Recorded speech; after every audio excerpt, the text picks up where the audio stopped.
ਸਤਿ ਸ਼੍ਰੀ ਅਕਾਲ ਜੀ। ਉਮੀਦ ਕਰਦਾ ਤੁਸੀਂ ਸਾਰੇ ਵਧੀਆ ਅਤੇ ਠੀਕ ਠਾਕ ਹੋਵੋਗੇ ਅਤੇ ਤੁਹਾਡੇ ਐਗਜ਼ਾਮ ਚਾਹੇ ਉਹ ਪੀਐਸ ਟੈਟ ਦਾ ਹੋਵੇ ਜਾਂ ਸੀਟੈਟ ਦਾ ਹੋਵੇ ਉਸ ਦੀ ਤਿਆਰੀ ਵਧੀਆ ਜਾ ਰਹੀ ਹੋਏਗੀ। ਸੋ ਅੱਜ ਦੀ ਅਸੀਂ ਇਸ ਵੀਡੀਓ ਵਿੱਚ ਇੰਗਲਿਸ਼ ਪੈਡਾਗੋਜੀ ਨੂੰ ਕੰਟੀਨਿਊ ਕਰਾਂਗੇ। ਇਹ ਸਾਡਾ ਅੱਜ ਦਾ 11ਵਾਂ ਪਾਰਟ ਹੈ ਜੀ ਇੰਗਲਿਸ਼ ਪੈਡਾਗੋਜੀ ਦਾ। ਇਸ ਤੋਂ ਪਹਿਲਾਂ ਅਸੀਂ 10 ਪਾਰਟ ਜਿਹੜੇ ਹੈਗੇ ਉਹ ਕਵਰ ਕਰ ਚੁੱਕੇ ਹਾਂ। ਅਗਰ ਤੁਸੀਂ ਪਹਿਲਾਂ ਵਾਲੇ ਪਾਰਟ ਨਹੀਂ ਦੇਖੇ ਤਾਂ ਉੱਪਰ ਆਈ ਬਟਨ ਤੇ ਪਲੇਲਿਸਟ ਦਾ ਵੀਡੀਓਜ਼ ਦਾ ਲਿੰਕ ਆ ਰਿਹਾ ਹੋਏਗਾ, ਉਹ ਪਾਰਟ ਤੁਸੀਂ ਉੱਥੇ ਜਾ ਕੇ ਦੇਖ ਸਕਦੇ ਹੋ। ਆਲਮੋਸਟ ਅੱਜ ਖਤਮ ਹੀ ਹੋਣ ਵਾਲੀ ਹੈ ਆਪਣੀ ਇੰਗਲਿਸ਼ ਪੈਡਾਗੋਜੀ। ਇਸ ਤੋਂ ਬਾਅਦ ਅਸੀਂ MCQ ਜਿਹੜੇ ਹੈਗੇ ਨੇ ਉਹਨਾਂ ਨੂੰ ਕੰਟੀਨਿਊ ਕਰਾਂਗੇ। ਹਾਲਾਂਕਿ ਹਰ ਇੱਕ ਵੀਡੀਓ ਦੇ ਲਾਸਟ ਤੇ ਅਸੀਂ MCQ ਕਰ ਵੀ ਰਹੇ ਹਾਂ। ਸੋ ਅੱਜ ਦੀ ਅਸੀਂ ਇਸ ਵੀਡੀਓ ਦੇ ਵਿੱਚ ਬੜਾ ਹੀ ਇੰਪੋਰਟੈਂਟ ਟੌਪਿਕ ਕਵਰ ਕਰਨ ਜਾ ਰਹੇ ਹਾਂ ਜੀ। ਫਾਰਮਲ ਜੋ ਗ੍ਰਾਮਰ ਦੇ ਟਾਈਪ ਨੇ, ਠੀਕ ਹੈ, ਉਹਨਾਂ ਨੂੰ ਕਵਰ ਕਰਾਂਗੇ। ਜਿਸ ਤਰੀਕੇ ਨਾਲ ਫਾਰਮਲ ਗ੍ਰਾਮਰ ਹੋਗੀ ਅਤੇ ਫੰਕਸ਼ਨਲ ਗ੍ਰਾਮਰ ਹੋਗੀ, ਕਿਉਂਕਿ ਦੋ ਜੋ ਮੇਨ ਟਾਈਪ ਨੇ ਇਹਨਾਂ ਦੇ ਵਿੱਚ ਹੀ ਆਪਾਂ ਨੂੰ ਐਗਜ਼ਾਮ ਦੇ ਵਿੱਚ ਕੁਐਸਚਨ ਬਣੇ ਹੋਏ ਨੇ। ਲਗਭਗ ਪੀਐਸ ਟੈਟ ਦੇ ਵਿੱਚ ਤਾਂ ਇੱਕ ਸੀਕੁਐਂਸ ਹੀ ਬਣੀ ਹੋਈ ਹੈ ਜੀ, ਪਿਛਲੇ 2 ਸਾਲਾਂ ਨੂੰ ਛੱਡ ਦਿਓ ਤਾਂ ਉਸ ਤੋਂ ਪਹਿਲਾਂ ਹਰ ਸਾਲ ਜਿਹੜਾ ਹੈਗਾ ਇਹਦੇ ਵਿੱਚੋਂ ਕੁਐਸਚਨ ਆਪਾਂ ਨੂੰ ਆਉਂਦਾ ਰਿਹਾ। ਕਿਉਂਕਿ ਇੰਗਲਿਸ਼ ਦੀ ਗੱਲ ਹੋ ਰਹੀ ਹੈ ਤਾਂ ਗ੍ਰਾਮਰ ਇੱਕ ਬੜਾ ਇੰਪੋਰਟੈਂਟ ਪਾਰਟ ਹੈ ਤੇ ਉਹਦੇ ਟਾਈਪ ਆਫ ਗ੍ਰਾਮਰ ਦੇ ਵਿੱਚੋਂ ਜਾਂ ਕਿਸੇ ਵੀ ਡਾਇਰੈਕਟ ਜਾਂ ਇਨਡਾਇਰੈਕਟ ਵੇ ਨਾਲ ਆਪਾਂ ਨੂੰ ਕਾਫੀ ਕੁਐਸਚਨ ਪੁੱਛੇ ਗਏ ਨੇ ਪ੍ਰੀਵੀਅਸ ਈਅਰ ਐਗਜ਼ਾਮ ਦੇ ਵਿੱਚ।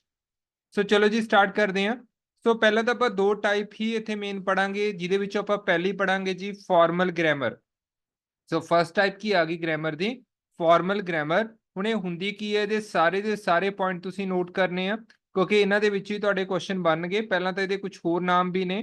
It is also known as prescriptive or traditional grammar. Traditional ਦਾ ਮਤਲਬ ਪੁਰਾਣੀ, ਹੈ ਨਾ, ਪੁਰਾਣੀ। So it is also known as prescriptive and traditional or traditional grammar. So ਅਗਰ ਤੁਹਾਨੂੰ ਕਿਤੇ ਟ੍ਰੈਡੀਸ਼ਨਲ ਗ੍ਰਾਮਰ ਲਿਖਿਆ ਆ ਗਿਆ ਜੋ ਕਿ ਆਪਾਂ ਨੂੰ ਆਇਆਗਾ ਪੇਪਰਾਂ ਦੇ ਵਿੱਚ, ਤਾਂ ਉਹਦਾ ਮਤਲਬ ਕਿਹੜੀ ਗ੍ਰਾਮਰ ਦੀ ਗੱਲ ਹੋ ਰਹੀ ਹੈ? ਫਾਰਮਲ ਗ੍ਰਾਮਰ ਦੀ ਗੱਲ ਹੋ ਰਹੀ ਹੈ ਉੱਥੇ।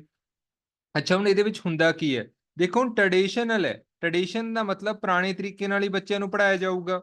ਸੋ ਪੁਰਾਣੇ ਤਰੀਕੇ ਨਾਲ ਕਿਸ ਤਰੀਕੇ ਨਾਲ? ਜਿਵੇਂ ਟੈਂਸ ਹੁੰਦੇ ਨੇ ਫੋਰ ਐਗਜ਼ਾਮਪਲ, ਤਾਂ ਪਹਿਲਾਂ ਟੈਂਸਾਂ ਦੇ ਬੱਚਾ ਰੂਲ ਯਾਦ ਕਰੂਗਾ। ਉਸ ਤੋਂ ਬਾਅਦ ਮਤਲਬ ਪਹਿਲਾਂ ਪ੍ਰੋਪਰ ਕਿ ਸਾਰੇ ਟੈਂਸ ਬੱਚੇ ਨੂੰ ਆਉਂਦੇ ਹੋਣ ਕਿਤੇ, ਫਿਰ ਉਸ ਤੋਂ ਬਾਅਦ ਐਗਜ਼ਾਮਪਲਾਂ ਲੈ ਕੇ ਪੜਾਇਆ ਜਾਊਗਾ, ਹਨਾ, ਜਿਵੇਂ ਪੁਰਾਣੇ ਤਰੀਕੇ ਨਾਲ ਚੱਲਦਾ ਆ ਰਿਹਾਗਾ।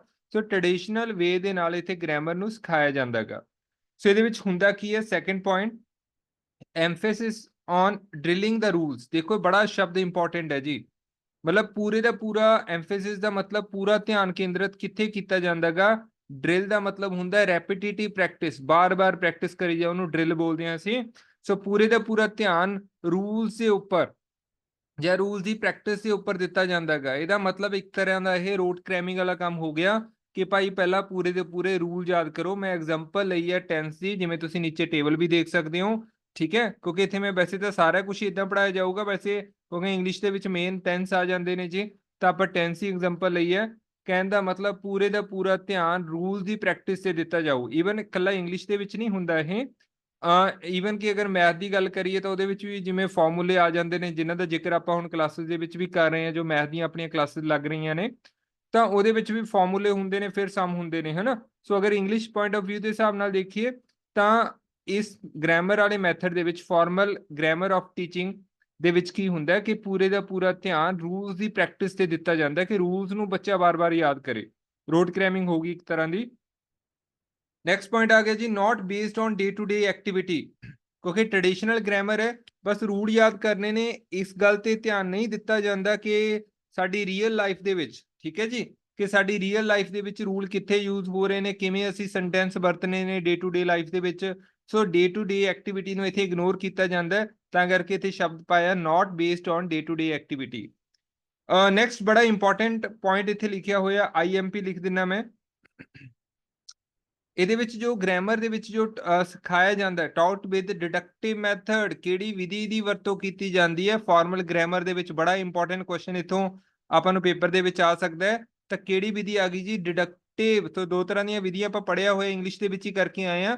ਜਿੱਥੇ ਆਪਾਂ ਮੈਕਸਿਮਮ ਪੜ੍ਹੇ ਨੇ ਟੀਚਿੰਗ ਇੰਗਲਿਸ਼ ਦੇ, ਉੱਥੇ ਆਪਾਂ ਇੰਡਕਟਿਵ ਤੇ ਡਿਡਕਟਿਵ ਮੈਥਡ ਜਿਹੜਾ ਪੜਿਆ ਸੀਗਾ। ਸੋ ਇਹਨੂੰ ਅਸੀਂ ਬੋਲਦੇ ਸੀ ਪੰਜਾਬੀ ਦੇ ਵਿੱਚ, ਕਿਉਂਕਿ ਪੰਜਾਬੀ ਦੇ ਵਿੱਚ ਵੀ ਇਹ ਟੌਪਿਕ ਆਉਂਦਾ ਹੈਗਾ, ਪੰਜਾਬੀ ਪੈਡਾਗੋਜੀ ਦੇ ਵਿੱਚ ਵੀ ਆ ਜਾਂਦਾ ਹੈਗਾ। ਨਿਗਮਨ ਵਿਧੀ, ਮੈਥਡ ਨੂੰ ਲਿਖਾਂਗੇ ਵਿਧੀ, ਡਿਡਕਟਿਵ ਨੂੰ ਲਿਖਾਂਗੇ ਨਿਗਮਨ। ਸੋ ਇਹਦਾ ਮਤਲਬ ਕੀ ਹੋ ਗਿਆ? ਦੇਖੋ ਧਿਆਨ ਨਾਲ। ਸੋ ਡਿਡਕਟਿਵ ਮੈਥਡ ਵਧੀਆ ਮੈਥਡ ਨਹੀਂ ਹੁੰਦਾ ਟੀਚਿੰਗ ਦਾ ਕਿਸੇ ਵੀ ਸਬਜੈਕਟ ਨੂੰ, ਇਹ ਗੱਲ ਆਪਾਂ ਪਹਿਲਾਂ ਕਰ ਚੁੱਕੇ ਹਾਂ। ਸੋ ਡਿਡਕਟਿਵ ਮੈਥਡ ਦੇ ਵਿੱਚ ਪਹਿਲਾਂ ਕੀ ਸਿਖਾਏ ਜਾਂਦੇ ਨੇ ਜੀ? ਰੂਲ। ਪਹਿਲਾਂ ਰੂਲ ਸਿਖਾਏ ਜਾਂਦੇ ਨੇ, ਫਿਰ ਐਗਜ਼ਾਮਪਲਸ ਆਉਂਦੀਆਂ ਨੇ।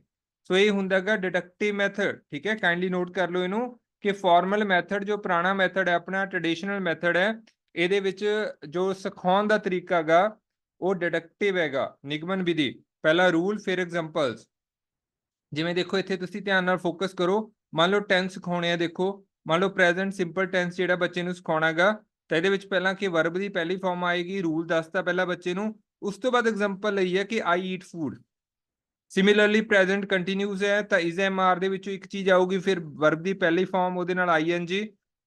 ਜਿਸ ਤਰੀਕੇ ਨਾਲ ਬਾਅਦ ਦੇ ਵਿੱਚ ਐਗਜ਼ਾਮਪਲ ਲਈਏ, ਪਹਿਲਾਂ ਇਹ ਰੂਲ ਸਿਖਾਏ ਜਾਂਦੇ ਨੇ ਬੱਚੇ ਨੂੰ ਕਿ ਇਹਨੂੰ ਭਾਈ ਰੱਟ ਲਓ, ਇਹਨੂੰ ਯਾਦ ਕਰ ਲਓ। ਉਸ ਤੋਂ ਬਾਅਦ ਐਗਜ਼ਾਮਪਲਾਂ ਦੀ ਗੱਲ ਆਉਂਦੀ ਹੈ ਕਿ ਆਈ ਐਮ ਈਟਿੰਗ ਫੂਡ, ਇਸ ਤਰੀਕੇ ਨਾਲ।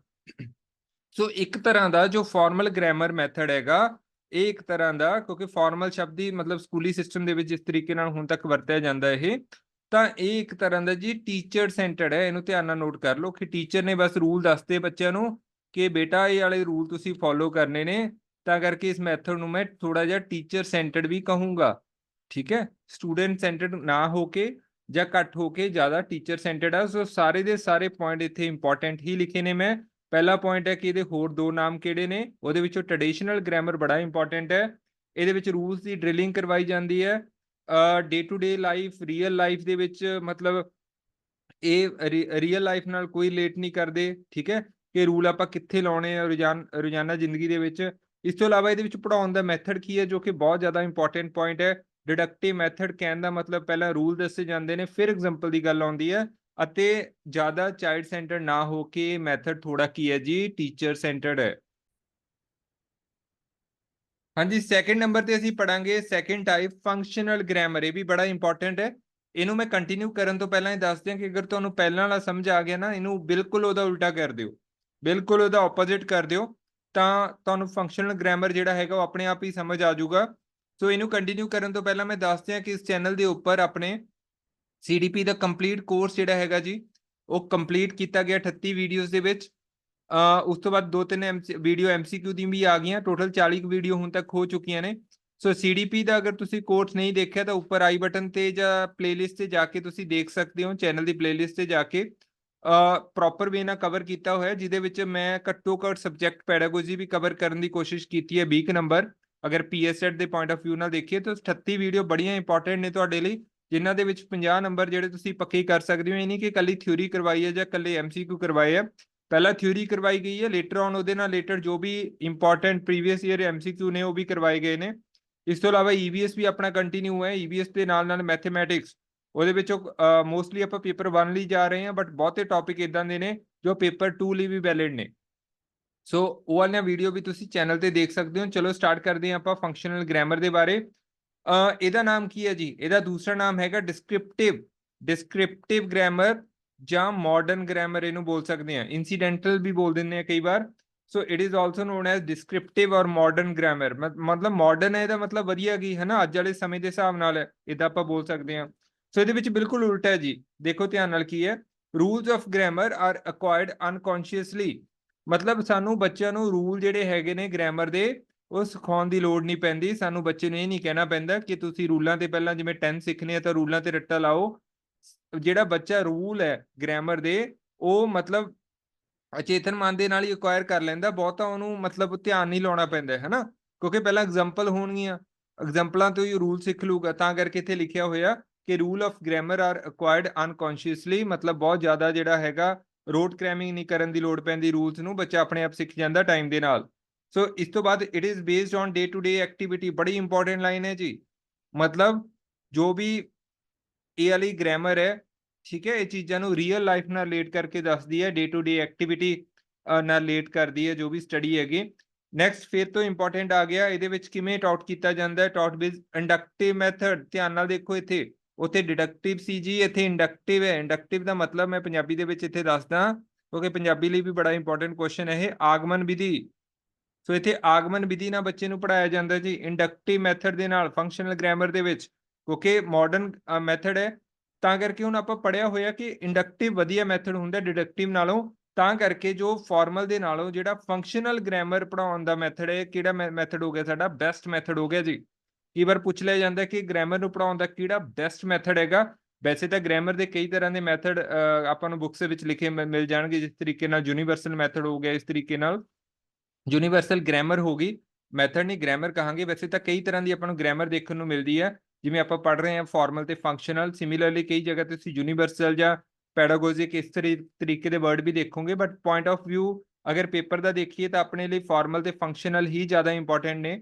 ਤਾਂ ਕਰਕੇ ਕਈ ਵਾਰ ਪੁੱਛ ਲੈਂਦੇ ਨੇ ਕਿ ਮਤਲਬ ਗ੍ਰਾਮਰ ਦਾ ਮਤਲਬ ਕਿਹੜੀ ਅਪਰੋਚ ਹੈ ਨਾ ਸਭ ਤੋਂ ਬੈਸਟ ਹੈ, ਤਾਂ ਉੱਥੇ ਤੁਸੀਂ ਆਨਸਰ ਦੇਣਾ ਜੀ ਫੰਕਸ਼ਨਲ ਗ੍ਰਾਮਰ। ਅਗਰ ਆਪਾਂ ਦੋਨਾਂ ਨੂੰ ਕੰਪੈਰੀਜ਼ਨ ਕਰਦੇ ਹਾਂ, ਇੱਥੇ ਧਿਆਨ ਦਿਓ, ਨੋਟ ਕਰ ਲਿਓ, ਫਾਰਮਲ ਤੇ ਫੰਕਸ਼ਨਲ ਦੇ ਵਿੱਚੋਂ ਮੈਂ ਕਹਿ ਰਿਹਾ ਕਿ ਕਿਹੜਾ ਬੈਸਟ ਹੈ, ਤਾਂ ਉੱਥੇ ਕੀ ਆਊਗਾ ਜੀ, ਫੰਕਸ਼ਨਲ ਬੈਸਟ ਆਊਗਾ, ਕਿਉਂਕਿ ਐਂ ਤਾਂ ਇੰਗਲਿਸ਼ ਨੂੰ ਆਪਾਂ ਜਿੰਨਾ ਮਰਜ਼ੀ ਡੀਪ ਲਈ ਜਾਈਏ ਉਨੀ ਡੀਪ ਚਾਈ ਜਾਊਗੀ। ਸੋ ਆਪਾਂ ਦੋ ਦਾ ਕੰਪੈਰੀਜ਼ਨ ਕਰ ਰਹੇ ਹਾਂ ਇੱਥੇ। ਸੋ ਇੰਡਕਟਿਵ ਮੈਥਡ ਦੇ ਵਿੱਚ ਕੀ ਹੁੰਦਾ ਹੈ, ਉਹੀ ਮੈਂ ਐਗਜ਼ਾਮਪਲ ਲਈ ਹੈ, ਬਸ ਅਗਰ ਧਿਆਨ ਦਿਓ ਤਾਂ ਪਹਿਲਾਂ ਮੈਂ ਇੱਥੇ ਐਗਜ਼ਾਮਪਲ ਦੇਤੀ, ਬਾਅਦ ਦੇ ਵਿੱਚ ਰੂਲ ਆਉਣਗੇ। ਇੰਡਕਟਿਵ ਮੈਥਡ ਦੇ ਵਿੱਚ ਪਹਿਲਾਂ ਬੱਚੇ ਨੂੰ ਐਗਜ਼ਾਮਪਲਾਂ ਕਰਵਾਈਆਂ ਜਾਣਗੀਆਂ, ਬਹੁਤ ਸਾਰੀਆਂ ਪਰ ਐਗਜ਼ਾਮਪਲਸ ਬੱਚੇ ਨੂੰ ਕਰਵਾਈਆਂ ਜਾਣਗੀਆਂ, ਉਸ ਤੋਂ ਬਾਅਦ ਲੇਟਰ ਆਨ ਉਹਨੂੰ ਰੂਲ ਦੱਸੇ ਜਾਣਗੇ। ਇਹਨੂੰ ਮੈਂ ਪਹਿਲਾਂ ਸਮਝਾ ਵੀ ਚੁੱਕਿਆ, ਮੈਥ ਦੀ ਵੀ ਮੈਂ ਐਗਜ਼ਾਮਪਲ ਲਈ ਹੈ, ਕਿਸ ਤਰੀਕੇ ਨਾਲ ਬੱਚੇ ਨੂੰ ਸਿੱਧਾ ਫਾਰਮੂਲਾ ਨਾ ਕਰਾ ਕੇ ਪਹਿਲਾਂ ਸਮ ਕਰਵਾਓ, ਕਾਫੀ ਫਾਰਮੂਲਾ ਬੱਚਾ ਆਪਣੇ ਆਪ ਹੀ ਬਣਾ ਲੂਗਾ ਕਿ ਇਹਦਾ ਇਹ ਜਨਰਲ ਜਿਹਾ ਫਾਰਮੂਲਾ ਬਣ ਜਾਊਗਾ। ਤਾਂ ਇਹਦੇ ਵਿੱਚ ਦੇਖੋ ਕਿ ਪਹਿਲਾਂ ਬੱਚੇ ਨੂੰ ਇਦਾਂ ਦੀਆਂ ਐਗਜ਼ਾਮਪਲਸ ਕਰਵਾਈਆਂ ਜਾਣਗੀਆਂ, ਪ੍ਰੈਜ਼ੈਂਟ ਸਿੰਪਲ ਸੈਂਟੈਂਸ ਵਾਲੀਆਂ, ਆਈ ਈਟ ਫੂਡ, ਜਾਂ ਹੋਰ ਕਾਫੀ ਐਗਜ਼ਾਮਪਲ ਇਦਾਂ ਦੀਆਂ ਕਰਵਾਈਆਂ ਜਾਣਗੀਆਂ, ਫਿਰ ਉਹਨੂੰ ਰੂਲ ਦੱਸਿਆ ਜਾਊਗਾ। ਸੋ ਜਦੋਂ ਅਸੀਂ ਐਗਜ਼ਾਮਪਲ ਤੋਂ ਰੂਲ ਵੱਲ ਆਉਣੇ ਆ ਤਾਂ ਮੈਥਡ ਕਿਹੜਾ ਹੋ ਜਾਂਦਾ ਜੀ, ਇੰਡਕਟਿਵ ਮੈਥਡ, ਜੋ ਕਿ ਵਧੀਆ ਮੈਥਡ ਹੈਗਾ। ਇਸ ਤੋਂ ਇਲਾਵਾ ਇੱਕ ਪੁਆਇੰਟ ਇੱਥੇ ਹੋਰ ਨੋਟ ਕਰ ਸਕਦੇ ਹੋ ਤੁਸੀਂ, ਥੋੜਾ ਆਪਾਂ ਸਕੈਚ ਇੱਥੇ ਥੋੜਾ ਚੇਂਜ ਕਰ ਲੈਂਦੇ ਆ, ਕਿਉਂਕਿ ਕਾਫੀ ਜਗ੍ਹਾ ਤੇ ਬਲੈਕ ਹੋ ਗਿਆ ਅਦਰਵਾਈਜ਼। ਸੋ ਇਹ ਮੈਥਡ ਅਗਰ ਮੈਂ ਤੁਹਾਨੂੰ ਪੁੱਛਾਂ ਕਿ ਕਿਹੜਾ ਗਾ, ਟੀਚਰ ਸੈਂਟਰਡ ਜਾਂ ਚਾਈਲਡ ਸੈਂਟਰਡ, ਤਾਂ ਇਹ ਵਾਲਾ ਮੈਥਡ ਥੋੜਾ ਜਿਹਾ ਕੀ ਹੈ ਜੀ, ਚਾਈਲਡ ਸੈਂਟਰਡ ਹੈਗਾ, ਠੀਕ ਹੈ, ਥੋੜਾ ਨਹੀਂ ਪੂਰੀ ਚਾਈਲਡ ਸੈਂਟਰਡ ਮੈਥਡ ਹੈ, ਕਿਉਂਕਿ ਡੇ ਟੂ ਡੇ ਲਾਈਫ ਨਾਲ ਰਿਲੇਟ ਕਰਕੇ ਦੱਸਿਆ ਜਾ ਰਿਹਾ, ਬੈਸਟ ਮੈਥਡ ਹੈ, ਮਾਡਰਨ ਮੈਥਡ ਹੈ। ਰੂਲਸ ਬੱਚੇ ਨੂੰ ਸਿੱਧਾ ਨਹੀਂ ਸਿਖਾਏ ਜਾ ਰਹੇ, ਐਗਜ਼ਾਮਪਲਾਂ ਕਰਵਾਈਆਂ ਜਾ ਰਹੀਆਂ, ਰੋਟ ਕ੍ਰੈਮਿੰਗ ਤੋਂ ਦੂਰ ਕੀਤਾ ਜਾ ਰਿਹਾ ਬੱਚੇ ਨੂੰ। So that's why functional grammar ਜਿਹੜਾ ਹੈਗਾ ਉਹ ਫਾਰਮਲ ਗ੍ਰਾਮਰ ਦੇ ਨਾਲੋਂ ਬੈਸਟ ਜਿਹੜੀ ਅਪਰੋਚ ਹੈਗੀ, ਜਾਂ ਬੈਸਟ ਗ੍ਰਾਮਰ ਹੈ, ਇਦਾਂ ਤੁਸੀਂ ਬੋਲ ਸਕਦੇ ਹੋ। ਹਾਂਜੀ, ਨੈਕਸਟ ਆਪਾਂ ਦੋ ਟਰਮ ਹੋਰ ਦੇਖਦੇ ਹਾਂ, ਇੱਕ ਹੈਗੀ ਹੈ ਸਿੰਟੈਕਸ, ਇੱਕ ਹੈਗੀ ਹੈ ਸਿਮੈਂਟਿਕਸ, ਠੀਕ ਹੈ, ਦੋ ਹੋਰ ਟਰਮਸ ਆ ਗਈਆਂ। ਹਾਲਾਂਕਿ ਸਿਮੈਂਟਿਕ ਜਿਹੜਾ ਟਰਮ ਹੈਗੀ ਹੈ, ਇਹਨੂੰ ਤਾਂ ਸ਼ਾਇਦ ਮੈਂ ਪਹਿਲੇ ਪਾਰਟ ਦੇ ਵਿੱਚ, ਠੀਕ ਹੈ, ਜਾਂ ਦੂਜੇ ਪਾਰਟ ਦੇ ਵਿੱਚ ਕਿਤੇ ਨਾ ਕਿਤੇ ਮੈਂ ਕਰਵਾ ਚੁੱਕਾ, ਜਦੋਂ ਮੈਂ ਲੈਂਗੁਏਜ ਸਕਿੱਲਸ ਕਰਵਾਈਆਂ ਸੀ। ਸਿਮੈਂਟਿਕਸ ਤਾਂ ਮੈਂ ਉੱਥੇ ਕੀਤਾ ਹੋਇਆ, ਸੋ ਜਿਹੜੇ ਬੱਚੇ ਨੇ ਕਲਾਸਾਂ ਲਾਈਆਂ ਨੇ ਮੇਬੀ ਉਹਨਾਂ ਨੂੰ ਪਤਾ ਹੋਵੇ। ਸਿੰਟੈਕਸ ਜ਼ਰੂਰ ਆਪਾਂ ਇੱਥੇ ਕਰਾਂਗੇ। ਸੋ ਸਿੰਟੈਕਸ ਕੀ ਹੁੰਦਾ ਹੈਗਾ, it is the grammatical arrangement of words in a sentence. ਮਤਲਬ ਜੋ ਕੀ ਕਿਸੇ ਸੈਂਟੈਂਸ ਦੇ ਵਿੱਚ, ਮੰਨ ਲਓ ਮੈਂ ਕੋਈ ਸੈਂਟੈਂਸ ਲਿਖ ਦਿੰਨਾ, ਸੋ ਆਪਾਂ ਥੋੜਾ ਮਾਰਕਰ ਚੇਂਜ ਕਰਕੇ ਇੱਥੇ ਸੈਂਟੈਂਸ ਲਿਖ ਲੈਂਦੇ ਹਾਂ, ਜੋ ਆਪਾਂ ਨੂੰ ਪਹਿਲਾਂ ਆਇਆ ਚਲੋ ਉਹੀ ਲਿਖ ਲੈਂਦੇ ਹਾਂ, ਆਈ, ਠੀਕ ਹੈ ਜੀ, ਆਈ ਈਟ ਫੂਡ। ਸੋ ਮੈਂ ਇੱਥੇ ਇੱਕ ਸੈਂਟੈਂਸ ਲਿਖਤਾ, ਆਈ ਈਟ ਫੂਡ, ਠੀਕ ਹੈ, ਸੈਂਟੈਂਸ ਹੈ। ਤਾਂ ਕੀ ਇਸ ਸੈਂਟੈਂਸ ਦੇ ਵਿੱਚ ਜੋ ਸ਼ਬਦ ਨੇ, ਜਿਵੇਂ ਆਈ ਈਟ ਫੂਡ, ਜੋ ਸ਼ਬਦ ਨੇ, ਜੋ ਵਰਡ ਨੇ, ਕੀ ਉਹਨਾਂ ਦੀ ਜੋ ਗ੍ਰਾਮੈਟੀਕਲ ਅਰੇਂਜਮੈਂਟ ਕੀ ਹੈ, ਗ੍ਰਾਮੈਟੀਕਲ ਅਰੇਂਜਮੈਂਟ ਕੀ ਹੈ, ਉਹਨੂੰ ਅਸੀਂ ਕੀ ਬੋਲਦੇ ਹਾਂ, ਸਿੰਟੈਕਸ। ਸੋ ਸਿੰਟੈਕਸ ਇੱਕ ਤਰ੍ਹਾਂ ਦੀ ਗ੍ਰਾਮੈਟੀਕਲ ਅਰੇਂਜਮੈਂਟ ਹੁੰਦਾ ਹੈ, ਕਾਦੀ, words the in a sentence. Grammatical arrangement ਤੋਂ ਮੇਰਾ ਭਾਵ ਇਹ ਹੈ, ਜਿਵੇਂ ਇੱਥੇ ਆਈ ਆ ਗਿਆ ਜੀ, ਸਬਜੈਕਟ ਹੋ ਗਿਆ, ਠੀਕ ਹੈ, ਸਬਜੈਕਟ ਪਲੱਸ ਵਰਬ ਹੋ ਗਈ ਪਲੱਸ ਆਬਜੈਕਟ ਹੋ ਗਿਆ, ਇਹਨੂੰ ਅਸੀਂ ਬੋਲਦੇ ਹਾਂ, ਜਿਵੇਂ subject plus verb plus object ਮੈਂ ਲਿਖਿਆ, ਇਹਨੂੰ ਅਸੀਂ ਬੋਲਦੇ ਹਾਂ ਗ੍ਰਾਮੈਟੀਕਲ ਅਰੇਂਜਮੈਂਟ। ਮਤਲਬ ਕਿ ਇੱਕ ਸੈਂਟੈਂਸ ਦੇ ਵਿੱਚ, ਇੱਕ ਦਿੱਤੇ ਹੋਏ ਸੈਂਟੈਂਸ ਦੇ ਵਿੱਚ ਜੋ ਵਰਡਸ ਨੇ ਉਹਨਾਂ ਦੀ ਗ੍ਰਾਮੈਟੀਕਲ ਅਰੇਂਜਮੈਂਟ ਕੀ ਹੈ, ਠੀਕ ਹੈ, ਉਹਨੂੰ ਅਸੀਂ ਬੋਲਦੇ ਹਾਂ ਸਿੰਟੈਕਸ, ਉਹ ਹੁੰਦਾ ਸਿੰਟੈਕਸ। ਆਈ ਹੋਪਫੁਲੀ ਤੁਹਾਨੂੰ ਇੱਥੇ ਸਮਝ ਆ ਗਿਆ ਹੋਊਗਾ।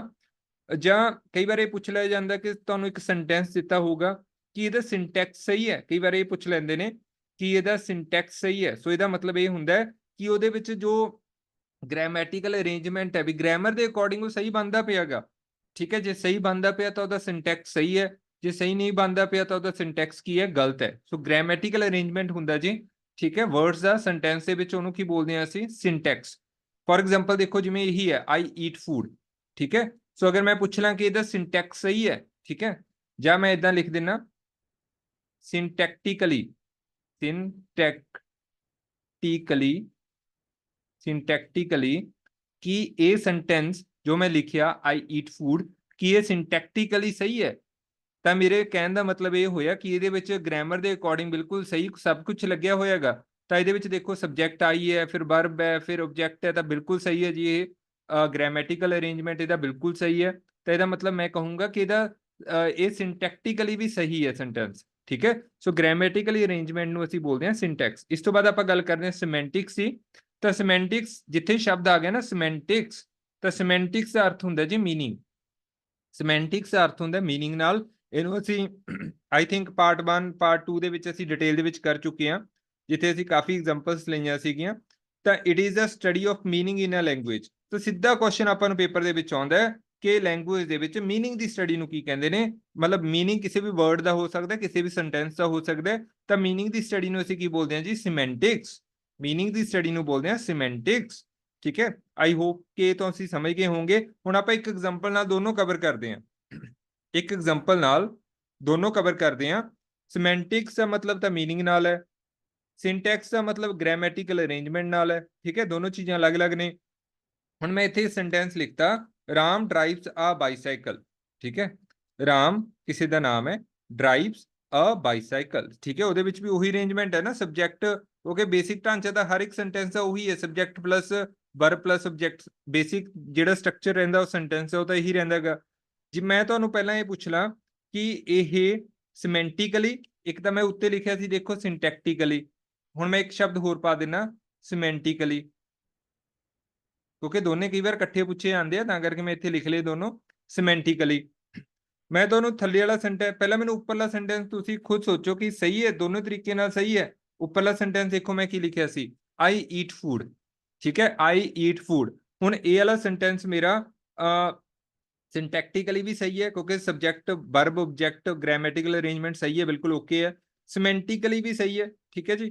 ਸਿਮੈਂਟਿਕਲੀ ਵੀ ਸਹੀ ਹੈ, ਕਿਉਂਕਿ ਪ੍ਰੋਪਰ ਜਿਹੜਾ ਮੀਨਿੰਗ ਨਿਕਲ ਰਿਹਾ, ਜਿਹੜਾ ਸ਼ਬਦ ਜਿੱਥੇ ਲੱਗਣਾ ਚਾਹੀਦਾ ਉੱਥੇ ਲੱਗਿਆ ਹੋਇਆ ਹੈਗਾ। ਬਟ ਹੁਣ ਨੀਚੇ ਵਾਲਾ ਦੇਖੋ, ਰਾਮ ਡਰਾਈਵਸ ਅ ਬਾਈਸਾਈਕਲ, ਰਾਮ ਡਰਾਈਵਸ ਅ ਬਾਈਸਾਈਕਲ। ਹੁਣ ਮੈਂ ਤੁਹਾਨੂੰ ਪੁੱਛ ਲਿਆ ਕਿ ਇਹ ਸਿੰਟੈਕਟਿਕਲੀ ਸਹੀ ਹੈ, ਵੀ ਇਹਦਾ ਸਿੰਟੈਕਸ ਸਹੀ ਹੈ, ਗ੍ਰਾਮੈਟੀਕਲ ਅਰੇਂਜਮੈਂਟ ਵਗੈਰਾ ਸਹੀ ਹੈ, ਤਾਂ ਰਾਮ ਲਿਖਿਆ ਫਿਰ ਡਰਾਈਵਸ ਲਿਖਿਆ, ਸਹੀ ਹੈ ਜੀ। ਇਹ ਬਾਈਸਾਈਕਲ ਸਹੀ ਹੈ ਨਾ, ਮਤਲਬ ਸਿੰਟੈਕਟਿਕਲੀ ਇਹ ਸਹੀ ਹੈ, ਤਾਂ ਸਿੰਟੈਕਸ ਸਹੀ ਹੈ ਕਿਉਂਕਿ ਇਹਦੇ ਵਿੱਚ ਗ੍ਰਾਮੈਟੀਕਲ ਅਰੇਂਜਮੈਂਟ ਸਹੀ ਹੈ। ਬਟ ਜੇ ਮੈਂ ਤੁਹਾਨੂੰ ਪੁੱਛ ਲਾਂ ਕਿ ਮੀਨਿੰਗ ਵਾਈਜ਼ ਸਹੀ ਹੈ, ਠੀਕ ਹੈ, ਇਹ ਸੈਂਟੈਂਸ ਮੀਨਿੰਗ ਵਾਈਜ਼ ਸਹੀ ਹੈ ਕਿਉਂਕਿ semantics is the study of meanings, ਤਾਂ ਮੀਨਿੰਗ ਵਾਈਜ਼ ਇਹ ਗਲਤ ਹੋ ਗਿਆ ਜੀ। ਮਤਲਬ ਇਸ ਸੈਂਟੈਂਸ ਦਾ ਜੋ ਸਿਮੈਂਟਿਕਲੀ ਇਹ ਕੀ ਹੈ, ਸਹੀ ਨਹੀਂ ਹੈਗਾ, ਗਲਤ ਹੈਗਾ ਸਿਮੈਂਟਿਕਲੀ। ਕਿਵੇਂ ਦੇਖੋ, ਕਿਉਂਕਿ ਜਦੋਂ ਬਾਈਸਾਈਕਲ ਦੀ ਗੱਲ ਆਉਂਦੀ ਹੈ, ਜਦੋਂ ਸਾਈਕਲ ਦੀ ਗੱਲ ਆਉਂਦੀ ਹੈ, ਤਾਂ ਆਪਾਂ ਉੱਥੇ ਡਰਾਈਵ ਨਹੀਂ ਲਿਖਦੇ, ਹੈਨਾ। ਸਾਈਕਲ ਵੇਲੇ ਆਪਾਂ ਰਾਈਡਸ ਲਿਖਦੇ ਹਾਂ, ਰਾਈਡ। ਸਾਈਕਲ ਲਈ ਆਪਾਂ ਰਾਈਡਸ ਯੂਜ਼ ਕਰਦੇ ਹਾਂ, RIDE, ਰਾਈਡ। ਸੋ ਰਾਮ ਰਾਈਡਸ ਦਾ ਬਾਈਸਾਈਕਲ, ਜੇ ਇਦਾਂ ਲਿਖਿਆ ਹੁੰਦਾ ਫਿਰ ਤਾਂ ਇਹਦਾ ਮੀਨਿੰਗ ਵੀ ਠੀਕ ਹੋਣਾ ਸੀ। ਬਟ ਡਰਾਈਵ ਸ਼ਬਦ ਦੇਖੋ, ਅਸੀਂ ਡਰਾਈਵ ਹੋਰ ਜਿਵੇਂ ਕਾਰ ਨੂੰ ਡਰਾਈਵ ਕਰਨਾ ਹੈ ਨਾ, ਇਹ ਚੀਜ਼ਾਂ ਲਈ ਆਪਾਂ ਡਰਾਈਵ ਸ਼ਬਦ ਯੂਜ਼ ਕਰਦੇ ਹਾਂ, ਬਟ ਸਾਈਕਲ ਵਗੈਰਾ ਲਈ ਅਸੀਂ ਰਾਈਡ ਯੂਜ਼ ਕਰਦੇ ਹਾਂ, RIDE, ਰਾਈਡ। ਸੋ ਇਹ ਵਾਲਾ ਜੋ ਨੀਚੇ ਵਾਲਾ ਸੈਂਟੈਂਸ ਹੈ, ਇਹ ਸਿੰਟੈਕਟਿਕਲੀ ਤਾਂ ਸਹੀ ਹੈ, ਮਤਲਬ ਇਹਦੇ ਵਿੱਚ ਗ੍ਰਾਮੈਟੀਕਲ ਅਰੇਂਜਮੈਂਟ ਤਾਂ ਸਹੀ ਹੈ, ਬਟ ਜੇ ਮੈਂ ਸਿਮੈਂਟਿਕਸ ਦੀ ਗੱਲ ਕਰਾਂ, ਮੀਨਿੰਗ ਵਾਈਜ਼ ਗੱਲ ਕਰਾਂ, ਤਾਂ ਉਹ ਗਲਤ ਹੋ ਗਿਆ, ਕਿਉਂਕਿ ਡਰਾਈਵਸ ਦਾ ਜਿਹੜਾ ਆਪਣਾ ਇੱਕ ਅਲੱਗ ਮੀਨਿੰਗ ਹੈ ਉਹ ਹੋਰ ਚੀਜ਼ ਲਈ ਵਰਤਿਆ ਜਾਂਦਾ, ਇੱਥੇ ਰਾਈਡਸ ਵਰਤਣਾ ਸੀ, ਤਾਂ ਕਰਕੇ ਸਿਮੈਂਟਿਕਲੀ ਇਹ ਗਲਤ ਹੋ ਗਿਆ। ਤਾਂ ਤੁਸੀਂ ਬਸ ਇੰਨੀ ਯਾਦ ਰੱਖਣਾ ਹੈ। ਤਾਂ ਆਈ ਥਿੰਕ ਸੋ ਮੈਂ ਥੋੜਾ ਵੱਧ ਹੀ ਦੱਸਤਾ ਤੁਹਾਨੂੰ ਕਿ ਸਿੰਟੈਕਸ ਦਾ ਮਤਲਬ ਗ੍ਰਾਮੈਟੀਕਲ ਅਰੇਂਜਮੈਂਟ ਤੋਂ ਹੈ, ਸਿਮੈਂਟਿਕਸ ਦਾ ਮਤਲਬ ਮੀਨਿੰਗ ਤੋਂ ਹੈ। ਮੀਨਿੰਗ ਇੱਕ ਵਰਡ ਦਾ ਵੀ ਹੋ ਸਕਦਾ ਹੈ, ਪੂਰੇ ਦੇ ਪੂਰੇ ਸੈਂਟੈਂਸ ਦਾ ਵੀ ਹੋ ਸਕਦਾ ਹੈ। ਸੋ ਮੀਨਿੰਗ ਦੀ ਸਟੱਡੀ ਨੂੰ ਅਸੀਂ ਬੋਲਦੇ ਹਾਂ ਸਿਮੈਂਟਿਕਸ। ਹਾਂਜੀ, ਕੁਝ ਆਪਾਂ ਕੁਐਸਚਨ ਕਰ ਲੈਨੇ, MCQ ਕਰ ਲੈਨੇ ਪ੍ਰੀਵੀਅਸ ਈਅਰ ਐਗਜ਼ਾਮ ਦੇ। ਸੋ ਇਹ ਸਾਰੇ ਪ੍ਰੀਵੀਅਸ ਈਅਰ ਐਗਜ਼ਾਮ ਦੇ ਕੁਐਸਚਨ ਨੇ, ਠੀਕ ਹੈ, ਸਪੈਸ਼ਲੀ PSTET ਦੇ। ਤਾਂ ਕਰਕੇ ਮੈਂ ਇਹਨਾਂ ਨੂੰ ਟਾਈਪ ਨਹੀਂ ਕੀਤਾ, ਮੈਂ ਐਜ਼ ਇਟ ਹੀ ਪੇਪਰ ਤੋਂ ਉਠਾਇਆ ਤੇ ਸਿੱਧਾ ਰੱਖਤਾ। ਹੋ ਸਕਦਾ ਥੋੜੀ ਜਿਹੀ ਕਲੈਰਿਟੀ ਵੀ ਘੱਟ ਹੋਵੇ, ਪਰ ਤਾਂ ਕਿ ਤੁਹਾਨੂੰ ਯਕੀਨ ਹੋ ਜਾਏ ਕਿ ਇਦਾਂ ਦੇ ਕੁਐਸਚਨ ਆਪਾਂ ਨੂੰ ਪੇਪਰ 'ਚ ਆਉਂਦੇ ਰਹੇ ਆ। ਸੋ ਪਹਿਲਾ ਕੁਐਸਚਨ ਹੈ, ਵਿਚ ਟਾਈਪ ਆਫ ਗ੍ਰਾਮਰ, ਕਹਿੰਦਾ ਕਿਹੜੀ grammar believes in change along with the change in language. ਕਹਿੰਦਾ ਕਿਹੜੀ ਗ੍ਰਾਮਰ ਹੈ ਜੋ ਇਹ ਬਲੀਵ ਰੱਖਦੀ ਹੈ, ਜੋ ਇਹ ਵਿਸ਼ਵਾਸ ਰੱਖਦੀ ਹੈ ਕਿ ਜਿਵੇਂ ਜਿਵੇਂ ਲੈਂਗੁਏਜ ਦੇ ਵਿੱਚ ਚੇਂਜ ਹੋ ਰਿਹਾ, ਉਸ ਤਰੀਕੇ ਨਾਲ ਗ੍ਰਾਮਰ ਨੂੰ ਵੀ ਚੇਂਜ ਹੋਣਾ ਚਾਹੀਦਾ ਹੈਗਾ, ਹਨਾ, ਮਤਲਬ ਅਪਡੇਟ ਹੋਣਾ ਚਾਹੀਦਾ ਗ੍ਰਾਮਰ ਨੂੰ ਵੀ। ਤਾਂ ਕਿਹੜੀ ਉਹ ਗ੍ਰਾਮਰ ਹੈ। ਨਾਰਮਲੀ ਇਦਾਂ ਦੇ ਕੁਐਸਚਨ ਦੇ ਵਿੱਚ ਕੀ ਹੁੰਦਾ ਹੈ ਕਿ ਜੋ C ਆਪਸ਼ਨ ਹੈ ਨਾ, ਬੋਥ A ਐਂਡ B ਦੇਖ ਕੇ ਅਸੀਂ ਦੋਨੇ ਲਾ ਦਿੰਨੇ ਆ, ਪਰ ਇੱਥੇ ਇਹ ਵਾਲੀ ਚੀਜ਼ ਗਲਤ ਹੈ ਜੀ। C ਨਹੀਂ ਆਊਗਾ, D ਨਹੀਂ ਆਊਗਾ, ਕਿਉਂਕਿ ਗ੍ਰਾਮਰ ਤਾਂ ਇੱਕੋ ਹੀ ਹੈ ਨਾ, ਜੋ ਸਮੇਂ ਦੇ ਨਾਲ ਚੇਂਜ ਹੋ ਰਹੀ ਹੈ, ਜੋ ਕਿ ਬੈਸਟ ਗ੍ਰਾਮਰ ਜਿਹਨੂੰ ਮੈਂ ਕਿਹਾ ਸੀ। ਤਾਂ ਇੱਥੇ ਆਪਣਾ ਸਹੀ ਆਨਸਰ ਦੇਖੋ, ਫਾਰਮਲ ਨਹੀਂ ਆਉਂਦਾ, ਕਿਉਂਕਿ ਫਾਰਮਲ ਦਾ ਚੇਂਜ ਹੀ ਨਹੀਂ ਹੁੰਦੀ, ਉਹ ਤਾਂ ਪੁਰਾਣੇ ਰੂਲਾਂ ਤੇ ਉਸੇ ਦੀ ਚੱਲਦੀ ਹੈ। ਤਾਂ ਕਰਕੇ ਕਿਹੜੀ ਚੇਂਜ ਹੁੰਦੀ ਹੈ ਜੀ, ਵਿਦ ਚੇਂਜ ਇਨ ਲੈਂਗੁਏਜ। ਤਾਂ ਸਹੀ ਆਨਸਰ ਆਪਣਾ ਕੀ ਆਊਗਾ, ਆਪਸ਼ਨ B, ਫੰਕਸ਼ਨਲ ਗ੍ਰਾਮਰ। ਹਾਂਜੀ, ਹੁਣ ਆਪਾਂ ਕੁਐਸਚਨ ਨੰਬਰ 2 ਕਰਦੇ ਹਾਂ। ਕੁਐਸਚਨ ਬੜਾ ਅਜੀਬ ਹੈ। ਮੰਨ ਕੇ ਚੱਲੋ ਕਿ ਹੁਣ ਤੱਕ ਮੰਨ ਲਓ ਇਹ ਮੰਨ ਕੇ ਚੱਲੋ ਕਿ ਆਪਾਂ ਨੂੰ ਅਗਰ ਸਾਰੇ ਪੇਪਰਾਂ ਨੂੰ ਮਿਲਾ ਕੇ ਦੇਖੀਏ, ਮੰਨ ਲਓ 10 ਨੰਬਰ ਆਪਾਂ ਨੂੰ ਅੱਜ ਵਾਲੀ ਕਲਾਸ ਚੋਂ ਆਏ ਨੇ, ਗ੍ਰਾਮਰ ਚੋਂ ਆਏ ਨੇ, ਤਾਂ ਉਹਦੇ ਵਿੱਚੋਂ 9 ਜਿਹੜੇ ਕੁਐਸਚਨ ਨੇ ਨਾ, ਉਹ ਆਪਾਂ ਨੂੰ ਕੱਲੇ ਫਾਰਮਲ ਤੇ ਫੰਕਸ਼ਨਲ ਗ੍ਰਾਮਰ ਚ ਹੀ ਪੁੱਛੇ ਗਏ ਨੇ। ਇੱਕ ਕੁਐਸਚਨ ਹੈਗਾ ਸੀ ਜੋ ਥੋੜਾ ਜਿਹਾ ਅਲੱਗ ਸੀ, ਜੋ ਕਿ ਮੈਂ ਇੱਥੇ ਉੱਪਰ ਲਿਖਤਾ, ਇਹਨੂੰ ਧਿਆਨ ਨਾਲ ਦੇਖ ਲਓ। For teaching grammar the best grammar that a teacher can use is. ਕਹਿੰਦੇ ਗ੍ਰਾਮਰ ਨੂੰ ਪੜ੍ਹਾਉਣ ਲਈ ਜਿਹੜੀ ਸਭ ਤੋਂ ਬੈਸਟ ਗ੍ਰਾਮਰ ਹੈ ਜੋ ਟੀਚਰ ਯੂਜ਼ ਕਰ ਸਕਦਾ, ਉਹ ਕਿਹੜੀ ਹੈ? ਪਹਿਲੀ ਆਪਸ਼ਨ ਹੈ ਟ੍ਰੈਡੀਸ਼ਨਲ ਗ੍ਰਾਮਰ, ਪੁਰਾਣੀ। ਠੀਕ ਹੈ ਜੀ, ਫਾਰਮਲ ਆ ਗਈ, ਇਹ ਤਾਂ ਫਾਰਮਲ ਆ ਗਈ, ਉਹੀ ਪੁਰਾਣੀ, ਇਹ ਤਾਂ ਨਹੀਂ ਹੋ ਸਕਦੀ। ਮਾਡਰਨ ਗ੍ਰਾਮਰ, ਇਹ ਆ ਗਈ ਫੰਕਸ਼ਨਲ, ਇਹ ਹੋ ਸਕਦੀ ਹੈ, ਮੈਂ ਕਿਹਾ ਸੀ ਇਹ ਵਧੀਆ ਗਈ। ਇਸ ਤੋਂ ਬਾਅਦ ਪੈਡਾਗੋਜਿਕ ਗ੍ਰਾਮਰ, ਇੱਕ ਨਵੀਂ ਆ ਗਈ ਹੈ ਨਾ, ਪੈਡਾਗੋਜਿਕ। ਮੈਂ ਤੁਹਾਨੂੰ ਸਟਾਰਟਿੰਗ ਤੇ ਮੈਂਸ਼ਨ ਕੀਤਾ ਸੀ ਸਟਾਰਟਿੰਗ ਤੇ ਕਿ ਇਹ ਵੀ ਹੁੰਦੀ ਹੈ ਜੀ ਪੈਡਾਗੋਜਿਕ। ਇਹਦੇ ਵਿੱਚ ਜ਼ਿਆਦਾਤਰ ਜਿਹੜਾ ਧਿਆਨ ਹੈ ਉਹ ਕਮਿਊਨੀਕੇਸ਼ਨ ਤੇ ਦਿੱਤਾ ਜਾਂਦਾ ਹੈ ਨਾ, ਬੋਲਚਾਲ ਤੇ ਦਿੱਤਾ ਜਾਂਦਾ ਥੋੜਾ ਜਿਹਾ। ਤੇ ਡੀ ਆਪਸ਼ਨ ਹੈ no grammar is needed. So grammar ਤੋਂ ਬਿਨਾਂ ਤਾਂ ਕੰਮ ਚੱਲਣਾ ਨਹੀਂ, ਗ੍ਰਾਮਰ ਤਾਂ ਚਾਹੀਦੀ ਹੈ। ਤੁਹਾਨੂੰ ਆਪਸ਼ਨ ਬਚੀ ਮੇਰੇ ਕੋਲ ਬੀ ਤੇ ਸੀ। ਹੁਣ ਹੋ ਸਕਦਾ ਅੱਜ ਦੀ ਕਲਾਸ ਸੁਣ ਕੇ ਤੁਹਾਨੂੰ ਲੱਗ ਰਿਹਾ ਹੋਵੇ ਕਿ ਬੀ ਹੈ, ਪਰ ਇਹ ਕੁਐਸਚਨ ਥੋੜਾ ਜਿਹਾ ਅਲੱਗ ਹੈ, ਐਕਸੈਪਸ਼ਨ ਕੇਸ ਸੀਗਾ, ਤੇ ਇਹਦੇ ਵਿੱਚ ਚਾਹੇ ਬੀ ਵਧੀਆ ਮੈਥਡ ਹੈ, ਪਰ ਬੀ ਤੋਂ ਜ਼ਿਆਦਾ ਵਧੀਆ ਜੀ ਸੀ ਹੈਗਾ, ਪੈਡਾਗੋਜਿਕ ਗ੍ਰਾਮਰ। ਠੀਕ ਹੈ, ਪੈਡਾਗੋਜਿਕ ਗ੍ਰਾਮਰ, ਕਿਉਂਕਿ ਉਹ ਕਮਿਊਨੀਕੇਸ਼ਨ ਦੀ ਗੱਲ ਹੀ ਹੈ ਨਾ ਸਾਰੀ। ਤਾਂ ਲੈਂਗੁਏਜ ਦਾ ਮਤਲਬ ਹੀ ਇਹ ਹੁੰਦਾ ਕਿ ਆਪਣੀ ਭਾਸ਼ਾ ਇੱਕ ਦੀ ਦੂਜੇ ਨੂੰ ਸਮਝ ਆ ਜੇ। ਠੀਕ ਹੈ ਜੀ, ਮੇਨ ਜਿਹੜਾ ਉਦੇਸ਼ ਹੈ, ਮੇਨ ਪਰਪਸ ਹੈ। ਤਾਂ ਕਰਕੇ ਇਸ ਕੇਸ ਦੇ ਵਿੱਚ ਕੱਲਾ ਅਗਰ ਤੁਹਾਨੂੰ ਦੋ ਇਦਾਂ ਦੇ ਆਪਸ਼ਨ ਦਿੱਤੇ ਹੋਣ ਤੇ ਬੈਸਟ ਪੁੱਛ ਲਿਆ ਜਾਵੇ, ਤਾਂ ਇਹਦਾ ਰਾਈਟ ਆਨਸਰ ਕਿਹੜਾ ਆਊਗਾ? ਸੀ ਆਊਗਾ। ਜਿਸ ਪੇਪਰ ਦੇ ਵਿੱਚ ਇਹ ਕੁਐਸਚਨ ਆਇਆ ਸੀ ਉਦੋਂ ਵੀ ਬਹੁਤੇ ਹੋ ਸਕਦਾ ਬੀ ਲਾ ਕੇ ਆਏ ਹੋਣਗੇ, ਪਰ ਉਹਨਾਂ ਨੇ ਜੋ ਅਫੀਸ਼ੀਅਲ ਆਨਸਰ ਕੀ ਰਿਵਾਈਜ਼ ਵਾਲੀ ਵੀ ਸੀਗੀ, ਉਹਦੇ ਵਿੱਚ ਜਿਹੜਾ ਆਨਸਰ ਸੀਗਾ ਸੀ ਆਊਗਾ ਇਹਦਾ। ਇਹਨੂੰ ਥੋੜਾ ਜਿਹਾ ਨੋਟ ਕਰ ਲਓ ਇਸ ਕੁਐਸਚਨ ਨੂੰ ਸਪੈਸ਼ਲੀ। ਹਾਂਜੀ, ਥਰਡ ਕੁਐਸਚਨ ਆ ਗਿਆ, ਸਿਮੈਂਟਿਕਸ ਇਜ਼ ਦਾ ਸਟੱਡੀ ਆਫ। ਦੇਖੋ ਇਹਦਾ ਕੁਐਸਚਨ ਮੈਂ ਨਹੀਂ ਦੱਸੂਗਾ, ਇਹਦਾ ਤੁਸੀਂ ਖੁਦ ਆਨਸਰ ਦਿਓਗੇ ਮੈਨੂੰ। ਹਾਂ, ਇੱਥੇ ਤੁਸੀਂ ਕਹੋਗੇ ਮੀਨਿੰਗ ਤਾਂ ਹੈ ਨਹੀਂਗਾ, ਹੈ ਨਾ। ਹੋ ਸਕਦਾ ਤੁਹਾਡੇ ਵਿੱਚੋਂ ਬਹੁਤੇ ਜਾਣੇ ਕਹਿਣ ਕਿ ਮੀਨਿੰਗ ਤਾਂ ਇੱਥੇ ਹੈ ਨਹੀਂ, ਕਿਉਂਕਿ ਸਰ ਨੇ ਤਾਂ ਦੱਸਿਆ ਸੀ ਕਿ semantics is the study of meanings. ਠੀਕ ਹੈ, ਹੁਣ ਜੋ ਸ਼ਬਦ ਮੀਨਿੰਗ ਆ ਗਏ ਨਾ, ਚਲੋ ਇਹ ਮੈਂ ਦੱਸ ਹੀ ਦਿੰਦਾ। ਦੇਖੋ ਪਹਿਲਾਂ ਤਾਂ ਆਪਸ਼ਨ ਨੈਗਲੈਕਟ ਕਰਨੇ ਵੀ ਸਿੱਖੋ। ਠੀਕ ਹੈ, ਪਹਿਲਾਂ ਆਪਸ਼ਨ ਨੈਗਲੈਕਟ ਕਰਨੇ ਵੀ ਸਿੱਖੋ ਅਗਰ ਪੇਪਰ ਦੇ ਵਿੱਚ ਇੰਟਰੈਕਟ ਆਪਾਂ ਨੂੰ ਦਿੱਤਾ ਹੋਇਆ। ਸੋ ਸਿਮੈਂਟਿਕਸ ਤੇ ਸਿੰਟੈਕਸ ਤਾਂ ਅਲੱਗ-ਅਲੱਗ ਨੇ, ਸੀ ਆਪਸ਼ਨ ਤਾਂ ਆਊਗੀ ਨਹੀਂ। ਸਿਮੈਂਟਿਕਸ ਕੋਈ ਗ੍ਰਾਮਰ ਦੀ ਸਟੱਡੀ ਵੀ ਨਹੀਂ, ਇਹ ਵੀ ਨਹੀਂ ਆਊ। ਸਾਊਂਡ ਦੀ ਸਟੱਡੀ ਵੀ ਨਹੀਂ ਹੈਗੀ। ਠੀਕ ਹੈ, ਸੋ ਸਾਡੇ ਕੋਲੇ ਆਪਸ਼ਨ ਤਾਂ ਇੱਕੋ ਹੀ ਬਚਿਆ ਨਾ, ਸਾਡੇ ਕੋਲ ਆਪਸ਼ਨ ਤਾਂ ਇੱਕ ਹੀ ਬਚਿਆ, ਆਪਸ਼ਨ ਏ। ਸੋ ਜਿੱਥੇ ਮੀਨਿੰਗ ਆ ਗਿਆ ਨਾ, ਸੋ ਵਕੈਬ ਵੀ, ਵਕੈਬਲਰੀ ਦਾ ਮਤਲਬ ਵੀ ਤਾਂ ਇਹੀ ਹੈ ਨਾ, ਵਕੈਬਲਰੀ ਦਾ ਮਤਲਬ ਵੀ ਤਾਂ ਮੀਨਿੰਗ ਨਾਲ ਹੀ ਰਿਲੇਟਡ ਹੈਗਾ।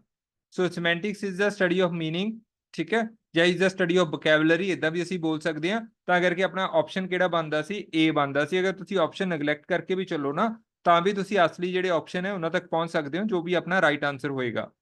ਸੋ ਅਗਰ ਤੁਹਾਨੂੰ ਕਲਾਸ ਵਧੀਆ ਲੱਗ ਰਹੀ ਹੈ ਤਾਂ ਪਲੀਜ਼ ਇਹਨੂੰ ਲਾਈਕ ਜ਼ਰੂਰ ਕਰ ਦਿਓ ਜੀ, ਚੈਨਲ ਸਬਸਕ੍ਰਾਈਬ ਨਹੀਂ ਕੀਤਾ ਜ਼ਰੂਰ ਕਰ ਦਿਓ। ਐਂਡ ਇਸ ਫ੍ਰੀ ਐਜੂਕੇਸ਼ਨ ਨੂੰ, ਸਭ ਤੋਂ ਲਾਸਟ ਪੁਆਇੰਟ, ਇਸ ਫ੍ਰੀ ਐਜੂਕੇਸ਼ਨ ਨੂੰ ਆਪਣੇ ਵੱਧ ਤੋਂ ਵੱਧ ਸਾਥੀਆਂ ਤੱਕ, ਵੱਧ ਤੋਂ ਵੱਧ ਸੋਸ਼ਲ ਮੀਡੀਆ ਰਾਹੀਂ ਸ਼ੇਅਰ ਜ਼ਰੂਰ ਕਰੋ, ਕਿਉਂਕਿ ਕੋਈ ਫੀਸ ਨਹੀਂ ਹੈਗੀ ਕਿਸੇ ਦੀ। ਜਸਟ ਤੁਹਾਡੇ ਤੋਂ ਇੱਕ ਹੀ ਡਿਮਾਂਡ ਹੈ ਕਿ ਪੇਪਰ ਬੜਾ ਨਜ਼ਦੀਕ ਆ ਗਿਆ, ਵੱਧ ਤੋਂ ਵੱਧ ਸਾਥੀਆਂ ਤੱਕ ਇਹਨਾਂ ਵੀਡੀਓਜ਼ ਨੂੰ ਪਹੁੰਚਦਾ ਕਰੋ। ਠੀਕ ਹੈ, ਤਾਂ ਕਿ ਵੱਧ ਤੋਂ ਵੱਧ ਬੱਚੇ ਜਿਹੜਾ ਪੀਐਸਸੈਟ ਦਾ ਪੇਪਰ ਕਲੀਅਰ ਕਰਕੇ ਜਾਂ ਸੀਟੈਟ ਦਾ ਪੇਪਰ ਕਲੀਅਰ ਕਰਕੇ ਆਪਣਾ ਜੋ ਅਗਲਾ ਸਟੈਪ ਹੈ, ਅਗਰ ਕਿਸੇ ਦਾ ਪੇਪਰ 1 ਕਲੀਅਰ ਹੋਇਆ ਤਾਂ ਈਟੀਟੀ ਲਈ, ਪੇਪਰ 2 ਹੋਇਆ ਤਾਂ ਮਾਸਟਰ ਕੇਡਰ ਲਈ, ਜੋ ਕਿ ਆਉਣ ਵਾਲੀ ਨਵੀਂ ਭਰਤੀ ਲਈ ਜਿਹੜਾ ਮੇਨ ਸਕਰੀਨਿੰਗ ਐਗਜ਼ਾਮ ਹੋਏਗਾ ਉਹਦੇ ਲਈ ਐਲੀਜੀਬਲ ਹੋ ਸਕਣ। ਫੋਰਥ ਕੁਐਸਚਨ ਦੇਖਦੇ ਹਾਂ, when grammar is taught not as a separate subject. ਠੀਕ ਹੈ, ਇੱਥੇ ਬਟ ਲਿਖਿਆ ਹੋਇਆ ਜੀ, BUT but along with the graded readers it is. ਮਤਲਬ ਜਦੋਂ ਕਹਿੰਦੇ ਗ੍ਰਾਮਰ ਨੂੰ ਕੋਈ ਐ ਨਹੀਂ ਵੀ ਅਸੀਂ ਅਲੱਗ ਤੋਂ ਸਪੈਸ਼ਲ ਸਬਜੈਕਟ ਦੇ ਤੌਰ ਤੇ ਪੜ੍ਹਾ ਰਹੇ ਹਾਂ, ਮਤਲਬ ਨਾਰਮਲੀ ਪੜ੍ਹਾ ਰਹੇ ਹਾਂ ਪ੍ਰੋਪਰ ਵੇ ਨਾਲ, ਤਾਂ ਉਹਨੂੰ ਅਸੀਂ ਕੀ ਬੋਲਾਂਗੇ? ਹੁਣ ਧਿਆਨ ਦਿਓ ਇੱਥੇ, ਮੈਨੂੰ ਇਹਦਾ ਆਨਸਰ ਤੁਸੀਂ ਖੁਦ ਦੱਸਣਾ ਹੈਗਾ ਕਮੈਂਟ ਬਾਕਸ ਦੇ ਵਿੱਚ ਕੀ ਆਊਗਾ। ਇਹਦਾ ਪਹਿਲਾ ਆਪਸ਼ਨ ਦੇਖੋ ਟ੍ਰੈਡੀਸ਼ਨਲ ਗ੍ਰਾਮਰ ਆਊਗਾ, ਬੀ ਫੰਕਸ਼ਨਲ ਆਊਗਾ, ਜਾਂ ਸੀ ਕੰਪੈਰੀਟਿਵ ਆਊਗਾ, ਜਾਂ D all of the above ਆਊਗਾ। ਕੀ ਆਊਗਾ? ਜਦੋਂ ਮਤਲਬ ਗ੍ਰਾਮਰ ਨੂੰ ਅਸੀਂ ਐ ਨਹੀਂ ਵੀ ਅਲੱਗ ਤੋਂ ਹੀ ਪੜ੍ਹਾ ਰਹੇ ਹਾਂ, ਮੈਂ ਥੋੜਾ ਜਿਹਾ ਹਿੰਟ ਦੇ ਜਾਣਾ ਵੀ ਐ ਨਹੀਂ ਵੀ ਥੋੜਾ ਅਲੱਗ ਤੋਂ ਹੀ ਪੜ੍ਹਾ ਰਹੇ ਹਾਂ ਅਸੀਂ। ਠੀਕ ਹੈ, ਵੀ ਸਪੈਸ਼ਲੀ ਪੜ੍ਹਾ ਰਹੇ ਹਾਂ, ਜਿਵੇਂ ਰੂਲਾਂ ਤੇ ਸਪੈਸ਼ਲੀ ਫੋਕਸ ਕਰ ਰਹੇ ਹਾਂ ਇਸ ਤਰੀਕੇ ਨਾਲ, ਉਹਨੂੰ ਮਤਲਬ ਇਦਾਂ ਦੂਜੇ ਸਬਜੈਕਟ ਦੇ ਨਾਲ ਹੀ ਮਿਲਾ ਕੇ ਇਦਾਂ ਅਸੀਂ ਪੜ੍ਹਾਈ ਜਾ ਰਹੇ ਹਾਂ, ਤਾਂ ਇਹ ਕਿਹੜਾ, ਇਹਨੂੰ ਕੀ ਬੋਲਾਂਗੇ ਅਸੀਂ, ਕਿਹੜੀ ਗ੍ਰਾਮਰ ਹੋਊਗੀ ਇਹ? ਠੀਕ ਹੈ, ਉਹ ਦੱਸਾਂਗੇ ਤੁਸੀਂ। ਵੈਸੇ ਆਪਾਂ ਦੋ ਦੀ ਨਾਰਮਲੀ ਗੱਲ ਕੀਤੀ ਹੈ, ਸਿਰਫ ਪੈਡਾਗੋਜਿਕ ਆਪਣੇ ਕੋਲੇ ਨਵਾਂ ਆ ਗਿਆ ਸੀਗਾ। ਦੋ ਆਪਾਂ ਨਾਰਮਲੀ ਫਾਰਮਲ ਪੜ੍ਹਿਆ ਤੇ ਫੰਕਸ਼ਨਲ ਪੜ੍ਹਿਆ, ਦੋ ਹੀ ਪੜ੍ਹੇ ਨੇ ਆਪਾਂ। ਠੀਕ ਹੈ, ਜਾਂ ਪੈਡਾਗੋਜਿਕ ਤੁਸੀਂ ਸਿੱਖਿਆ, ਹੋਰ ਜ਼ਿਆਦਾ ਕੁਝ ਕੋਈ ਗ੍ਰਾਮਰ ਨਹੀਂ ਹੁੰਦੀ, ਨਾ ਹੀ ਕੋਈ ਜ਼ਿਆਦਾ ਇੰਨੀ ਇੰਪੋਰਟੈਂਟ ਹੈ ਹੋਰ ਆਪਣੇ ਪੇਪਰ ਪੁਆਇੰਟ ਆਫ View ਦੇ ਹਿਸਾਬ ਨਾਲ। ਸੋ ਆਈ ਹੋਪ ਕਿ ਤੁਹਾਨੂੰ ਕਲਾਸ ਵਧੀਆ ਲੱਗੀ ਹੋਏਗੀ, ਤੁਹਾਨੂੰ ਕੁਝ ਸਮਝ ਆਇਆ ਹੋਊਗਾ। ਇਸ ਕੁਐਸਚਨ ਦਾ ਆਨਸਰ ਮੈਨੂੰ ਤੁਸੀਂ ਜ਼ਰੂਰ ਦਿਓਗੇ। ਜਦੋਂ ਹੀ ਕਿਸੇ ਇੱਕ ਬੱਚੇ ਦਾ ਆਨਸਰ ਆ ਗਿਆ ਤਾਂ ਨਾਲ ਦੀ ਨਾਲ ਮੈਂ ਰਿਵਰਟ ਬੈਕ ਵੀ ਕਰ ਦਿਆਂਗਾ ਕਿ ਹਾਂ ਇਹ ਸਹੀ ਆਨਸਰ ਹੈ ਤੁਹਾਡਾ। ਸੋ ਇਨਫ ਸੀ ਜੀ ਅੱਜ ਲਈ। So that's all for today. So thank you ਜੀ, thank you so much for watching.